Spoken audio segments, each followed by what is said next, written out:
has banned the use of gas-powered leaf blowers. Wow. Yeah. Like, why would, like, I'm trying to understand why they would do that. And Greg, I know you spent a lot of time diving into this article, and you started on the side of why would they do that, and then finished on the side of, well, maybe I could get on board with that.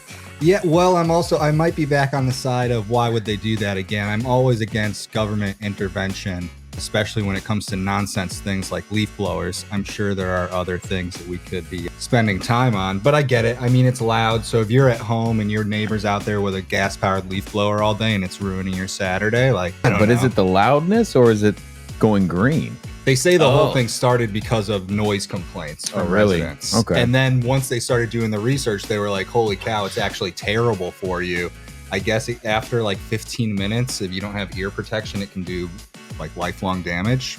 I don't know. So I actually read an article about that a couple years ago. It was like, what are the most damaging, like unsuspecting damaging noises that are common everyday occurrences? And leaf blower was like number 3 on the list. I mean, I used to be in landscaping. They are loud, but I can still hear. Well, I'm glad you mentioned that, right? Because, like, let's say you use a leaf blower in a professional capacity. You're a landscaper, right? Even in the summertime, like I used to landscape, we'd go out, we mow the lawn, and then there's all the grass clippings. You got to do. You got to throw the blower on. You got to do the walkways, the decks, the patios. You can't be like leaving that stuff all over the place. Exactly. So, to each its own, I guess. You could. No, we're gonna be out there with brooms, right? And then the landscapers' prices are gonna go up because it's gonna take twice as long. So we got to sweep everything up here, and then everybody's gonna complain about landscaping prices. Right. I mean, it is getting windier too. You just let the wind. Oh no, the rain's gonna wash it all away, right? And I think the mowers are louder than the blowers. Right. Yeah. I mean, some of those like zero turns, like those big bad boys. I got one, and I mean, I wear my ear protection because it's very loud. But it must be the pitch of the leaf blower. But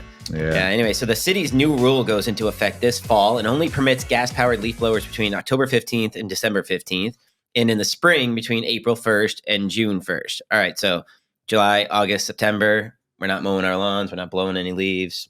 I guess no cleanups then. And, what if I wanted to clean up my yard in March? Well, I think March 15th, you'd be good to go, right? No, April 1st. Oh, yeah. Yeah. Gotta wait till April. Well, I guess maybe save the big leaf blower projects for those windows and get maybe a mini electric one or a plug-in one to blow your grass clippings. I don't know. I guess, yeah. So during the remaining winter and summer months, the use of gas-powered leaf blowers is banned. However, a year-long ban could go into effect in 2027.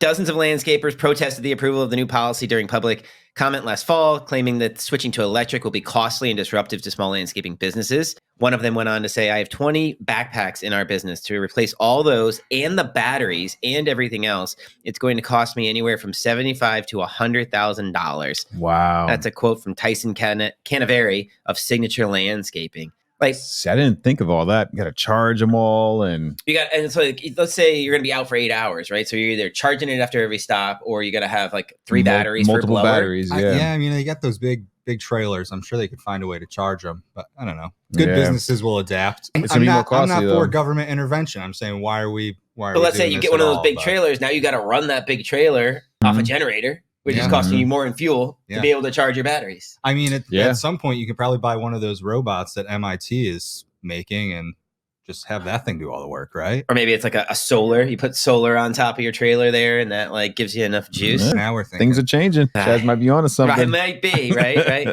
Anyways, it goes on to say city officials pursued the ordinance due to complaints from residents. The reason why this ordinance was top of mind for us was during COVID, we were getting daily complaints about how untenable it was to live and work at home with the noise of these machines constantly drowning, said Lisa Shanahan, chair of the Ordinance Committee and Common Council member from District E. Shanahan, along with the rest of the Ordinance Committee, began researching policies regulating gas-powered leaf blowers for the purpose of limiting noise, but found that the machines pose health and environmental issues. So this comes back to Rob's point here now. Okay. Like that's going to be like the way around it. We're going to get the year-round ban because we're going to say, we did a study that between the months when you weren't allowed to use one, we saw a pollution decrease by however many percent. I can see that.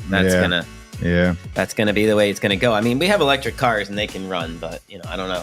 I had an electric like hand little blower thing, and I couldn't even do my whole yard. Like And I've got like a third of an acre lot here. Like it's not even anything like kind of massive. Yeah. But I'd have to put a battery on the charger, go out with a fully charged one, blow everything out to get done with the backyard, come in, switch the battery out. Yeah, see, Get outta here. I can't do that. Yeah. I'm gas all the way. I can't do that. Yeah, me too. So we're going to see what happens. We'll continue to follow along and see what other cities and towns in Connecticut might try to adopt this policy as well. A few already have.